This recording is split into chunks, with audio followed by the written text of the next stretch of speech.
വനമേഖലയ്ക്ക് അടുത്ത് താമസിക്കുന്ന ജനങ്ങൾക്ക് വല്ലാതെ ബുദ്ധിമുട്ട് അനുഭവിക്കുന്ന ഒരു കാലമാണ്. ഈ കുറച്ചു കാലം കഴിയുമ്പോൾ നമ്മുടെ നഗരങ്ങളിൽ പോലും ഈ വന്യമൃഗങ്ങൾ ചേക്കേറുന്നത് ഉണ്ടായാലും അത്ഭുതപ്പെടാനില്ല. ആ രീതിയിലാണ് കാര്യങ്ങളുടെ പോക്ക്. എങ്ങനെയാണ് ഇതിനെയൊക്കെ നിയന്ത്രണത്തിൽ നിർത്തുക എന്നുള്ള കാര്യത്തിൽ ഒരിത്തും പിടിയും കിട്ടുന്നില്ല. ജനങ്ങൾ വല്ലാത്ത പരിഭ്രാന്തിയിലാണ് പലയിടങ്ങളിലും. അവർക്ക് നമുക്കറിയാം, തൊട്ടടുത്ത് കാട്ടാനയുണ്ടെങ്കിൽ, തൊട്ടടുത്ത് കടുവയുണ്ടെങ്കിൽ, നരഭോജിയായ പുലിയുണ്ടെങ്കിൽ, അപ്പോൾ എങ്ങനെയാണ് അവർക്ക് ഉറക്കം വരിക? പല മനുഷ്യരും നമ്മുടെ പല പ്രദേശങ്ങളിലും ഇപ്പോൾ ഉറക്കം വരാത്ത രാത്രികളിലൂടെയാണ് കടന്നു പോകുന്നത്. അത് നമ്മൾ കാണാതിരിക്കുന്നില്ല. കണ്ണൂർ അയ്യൻകുന്നിൽ ജനവാസ മേഖലയിൽ ഇറങ്ങിയ കാട്ടാന വീടിൻ്റെ ചായ്പ് തകർത്തു. ആന നിലവിൽ വനാതിർത്തിയുടെ 1.5 കിലോമീറ്റർ അകലെയാണെന്നാണ് വനംവകുപ്പ് പറയുന്നത്. ആനയെ തുരത്താനുള്ള ഇന്നത്തെ ദൗത്യം വനംവകുപ്പ് അവസാനിപ്പിച്ചു. അജീഷ് ജയകുമാർ കണ്ണൂരിൽ നിന്ന് ചേരുകയാണ് തത്സമയം. അജീഷ്, ഇന്ന് എങ്ങനെയായിരുന്നു ഈ കാട്ടാനയുടെ വിക്രിയകൾ?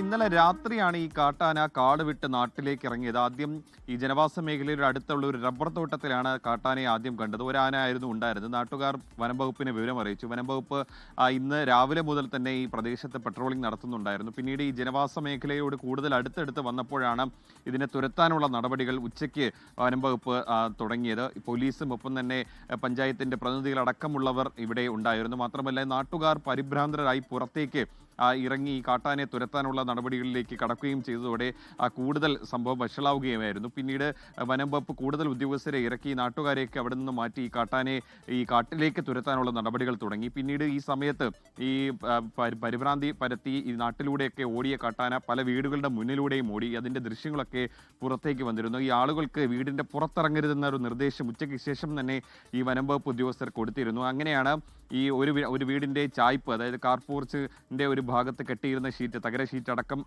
കാട്ടാന തകർത്തത്. കൂടാതെ ഈ റബ്ബർ ഷീറ്റ് അടിക്കുന്ന മെഷീൻ പുരയും ഈ കാട്ടാന തകർത്തു. അതിനുശേഷം ഇപ്പോൾ ഏതാണ്ട് 1.5 കിലോമീറ്റർ അകലെയുള്ള ഇന്ദക്കരി എന്ന് പറയുന്ന ഒരു പ്രദേശത്താണ് കാട്ടാന ഇപ്പോൾ നിലയുറപ്പിച്ചിരിക്കുന്നത്. നിലവിൽ അതിനെ ഇപ്പോൾ അതിൻ്റെ തുരത്തി ഓട്ടിക്കാനുള്ള ആ നടപടി താൽക്കാലികമായിട്ട് നിർത്തിവെച്ചിട്ടുണ്ട്. പക്ഷേ വനം വകുപ്പ് ഉദ്യോഗസ്ഥർ ഈ കാട്ടാനെ ഇപ്പോഴും നിരീക്ഷിക്കുന്നുണ്ട്. അത് ഇറങ്ങി വന്ന നാട്ടിലേക്ക് വന്ന വഴി തന്നെ തിരിച്ചു കയറി പോകുമെന്നുള്ളൊരു പ്രതീക്ഷയാണ് വനം വകുപ്പ് ഉദ്യോഗസ്ഥർ ഇപ്പോൾ പങ്കുവയ്ക്കുന്നത്. പക്ഷേ നാളെ രാവിലെ വരെ തന്നെ ഈ ഉദ്യോഗസ്ഥർ ആ ഭാഗത്തൊക്കെ തന്നെ തുടരും, പെട്രോളിംഗ് നടത്തും. നാട്ടുകാർക്ക് ഈ പുറത്തിറങ്ങുന്നതിനുള്ള നിർദ്ദേശം ഇപ്പോൾ നൽകിയിട്ടുണ്ട്.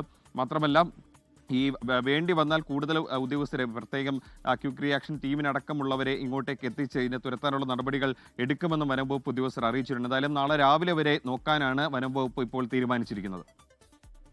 Okay, thank you. അജീഷ് ജയകുമാറാണ് കണ്ണൂരിൽ നിന്ന് വിവരങ്ങൾ നൽകിയത്. ലോകത്തെവിടെയായാലും ഏത് സമയത്തും 24 വാർത്തകളും ഓഗ്മെന്റഡ് റിയാലിറ്റി പാക്കേജുകളും എക്സ്പ്ലെയിനറുകളും വിശദമായി കാണാൻ ഞങ്ങളുടെ യൂട്യൂബ് ചാനൽ നിങ്ങൾക്ക് സബ്സ്ക്രൈബ് ചെയ്യാം.